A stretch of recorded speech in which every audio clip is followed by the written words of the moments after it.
In 2004, a South Korean scientist stood before the world and announced something unbelievable. He claimed he had cloned a human being. For a moment, the world was in awe. Then the truth unraveled, and it terrified everyone. Hey everyone, welcome back to Mind-Blowing Facts, where we dig into the most mind-blowing, forgotten stories from science, history, and beyond. Today we're talking about something that sounds like a plot from a sci-fi thriller. The time a real scientist claimed to have cloned a human, and people believed him. But this isn't just a story about science gone wrong. It's about ego, fraud, hope, and the terrifying question, what if he had succeeded? Let's rewind to the early 2000s. Meet Dr. Hwang Woo-suk, a prominent South Korean scientist and a national hero. He wasn't just any researcher, he was a rock star in the field of cloning. Having already cloned a cow, a pig, and most famously, a dog named Snuppy. By 2004, he had the world's attention. Why? Because he said he had done something no one else dared. He cloned human embryos, and even has created stem cells that matched individual patients. The media exploded. South Korea hailed him as a symbol of scientific triumph. Time magazine called him one of the people who mattered. He was so famous, people called him the pride of Korea. But behind the scenes, things were unraveling fast. In 2005, just a year later, a group of journalists and whistleblowers started asking questions. The numbers didn't add up. The method seemed off. And then, it happened. Hwang's results, faked, his stem cell lines, fabricated, and the biggest kicker? There were no cloned human embryos, none. He made it all up.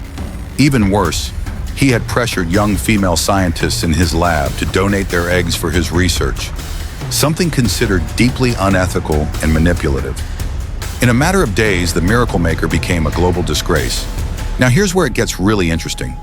Why did the world believe him in the first place? Because we wanted to. Cloning had long been a scientific holy grail, something out of Star Wars, Gattaca, or Frankenstein. And after Dolly the sheep was successfully cloned in 1996, the idea of cloning humans didn't feel impossible anymore. People dreamed of curing diseases with custom-grown organs. Parents of sick children saw hope in Hwang's claims. Even governments offered him millions in funding. Hope blinded skepticism, and Dr. Hwang didn't just lie with data, he knew how to sell the dream. He played on emotion, nationalism, and the promise of miracles. And it worked, until it didn't. When the truth came out, it sparked global panic. If Hwang could fake it, what about others? Governments around the world scrambled to review their cloning laws. Ethical debates reignited. Should we ever clone a human? Where do we draw the line between science and playing God? And who polices this stuff anyway? Hwang was fired, disgraced, and faced criminal charges for fraud and embezzlement. But here's the wild part. He never went to prison. Instead, he pivoted. He now works in animal cloning and continues to run a lab that clones pet dogs for rich clients. No, seriously, if your Chihuahua dies and you've got $100,000 lying around, Hwang can bring it back. Let's ask the scariest question of all. What if he hadn't lied? What if the world had actually welcomed the Wai-Shun first human clone? That child would have been a living headline. Born from a lab, not a womb. Would they have rights? Would they be seen as human or property? Would they live in a glass cage of media, politics, and bioethics? Would we be okay knowing that someone out there was made to prove a point? The truth is, we were, and maybe still are, dangerously close to this reality. This wasn't just a scientific scandal. It was a global mirror showing how easily we confuse progress with perfection, science with savior, and hope with truth. Hwang's story faded from the headlines, but the questions he raised, they're still waiting for answers. And here's the thought that should haunt us.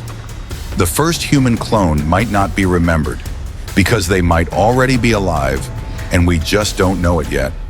Would you want to meet your clone If this episode blew your mind even a little, hit that like button and subscribe for more rare truths and forgotten history every week. Drop your thoughts in the comments.